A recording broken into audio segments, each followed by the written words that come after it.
السلام عليكم ورحمة الله تعالى وبركاته. أهلا وسهلا بكم متابعينا الكرام. سنتحدث بهذا الفيديو عن موعد انطلاق بطولة غرب آسيا لموسمنا الحالي 2023-2024. بطولة غرب آسيا للناشئين تحت سن 17 عاما وبمشاركة المنتخب العراقي والمنتخب اليمني.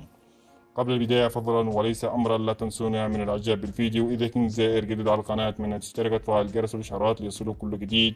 شاركنا رأيك أسفل التعليقات، من سيصير بطل غرب آسيا لنسختنا الحالية للموسم 2023.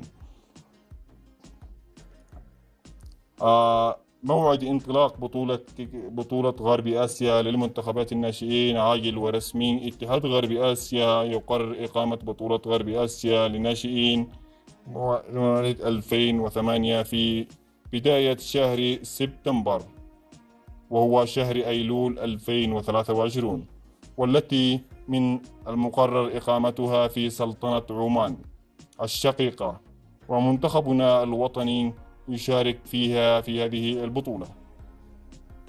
وهذا موعد انطلاق البطولة 2023 شهر سبتمبر، وهو شهر أيلول 2023، وبمشاركة المنتخبات. وبهذا قد نكون وصلنا لنهاية الفيديو. شكرا على طيب المتابعة. دمتم بأمان الله، والسلام عليكم ورحمة الله.